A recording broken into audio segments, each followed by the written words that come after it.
Great. You're going. First of all, we can start off while letting get know some upper bounds and lower bounds. Let A be some sets. If all x belongs to A less than some value, for all x belongs to A, we can say that x is less than or equal some value. We take that value as an upper bound. It means this upper bound is always greater than or equal to every value belong to that set. Or also for all x belong to A, if x is greater than or equal to L, we say this L value as a lower bound.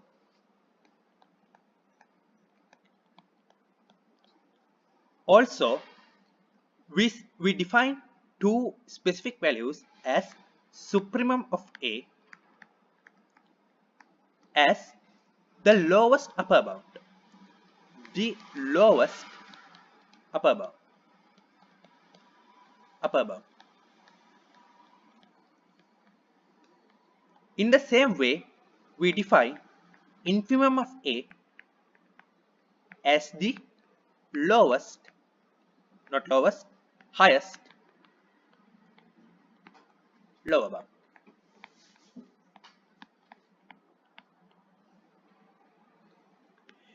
When taking these values, they have very specific uh, characteristics and a definition to define those two values. It is for all epsilon greater than 0, there exists a x naught belongs to A such that x naught is greater than or equal to supremum of A minus epsilon, and also x naught is less than or equal INF, infimum of A plus epsilon.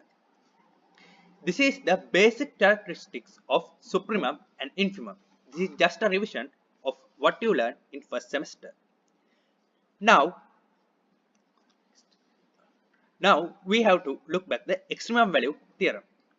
This theorem says like that: if f is a continuous function on A to B and f is a bounded function.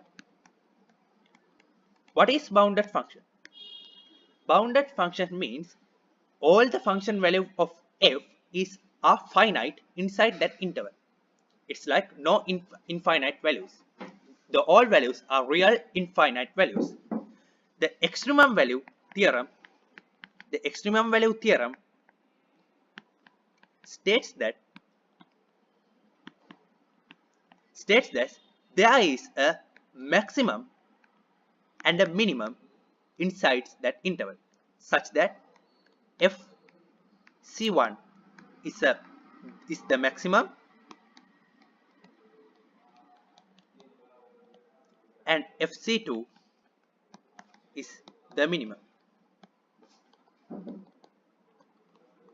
These two values belong to this interval, and there exist all two values for all functions. There exist c1 and c2 values such that fc1 is the maximum and fc2 is the minimum. This is the extremum value theorem, and this is really important when we are going to prove the Riemann integral function definitions.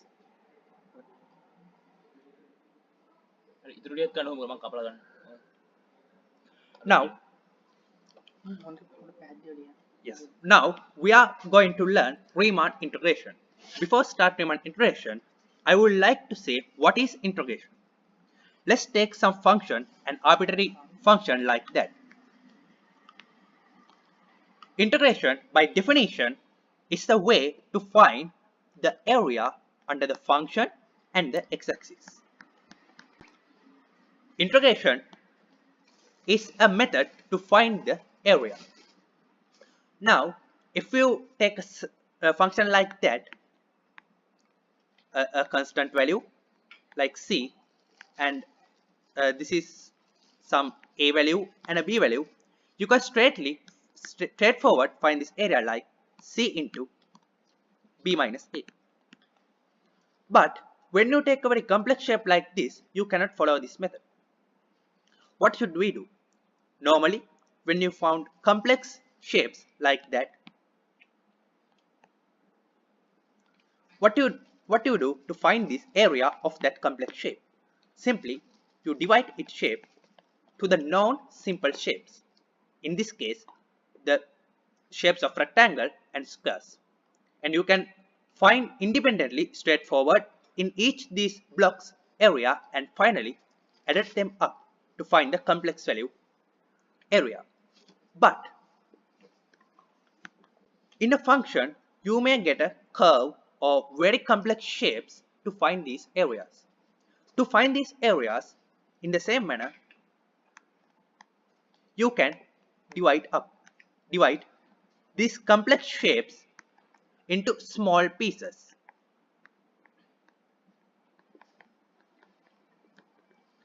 But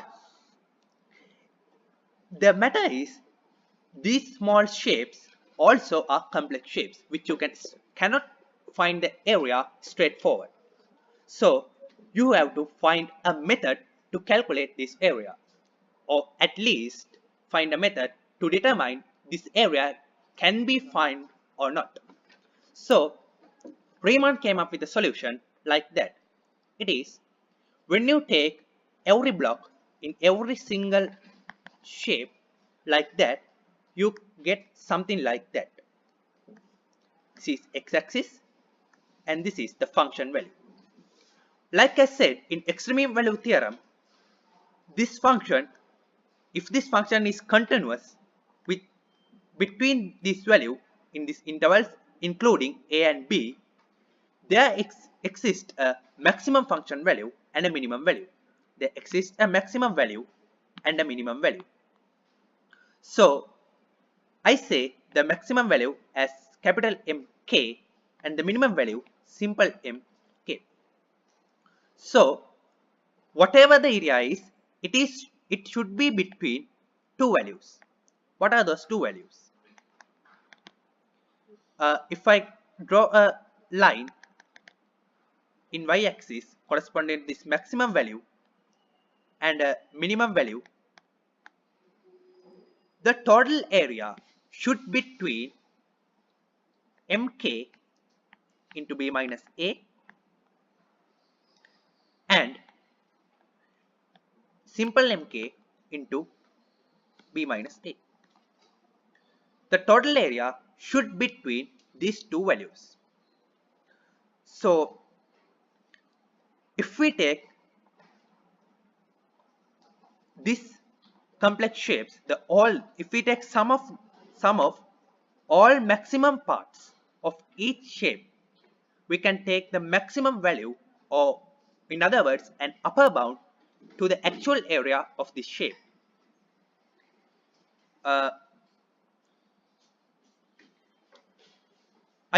I say this b minus a value like delta x, or in other words the length between the shapes in x area, like this length. In each shape I take delta x k. So I added up all maximum value into these delta xk values. I get an upper bound. I get an upper bound to the actual area. It means the total area, I say A, the actual area of this shape between x-axis and the function should be less than or equal this value. I define an upper bound by using by dividing this area and taking the maximum. In the same way, I can define a lower bound to the area like that. I take all the lower parts, the minimums and into the length of each part, and I take an lower bound. I take a lower bound to the total area. It means total area should be greater than or equal this lower bound. Riemann Riemann integration based on this concept. If we can divide this area in a way that these two values becomes equal, we can found this area in a way we found some shape like that. So Riemann integration says that if there exists a partition, if if there exists a partition between some values such that the upper sums of that partition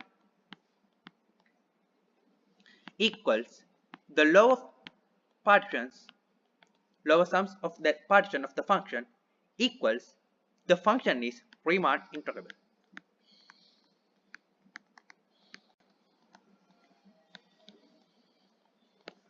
So this is the basic thing that the Riemann integration depends on. So we have to prove that.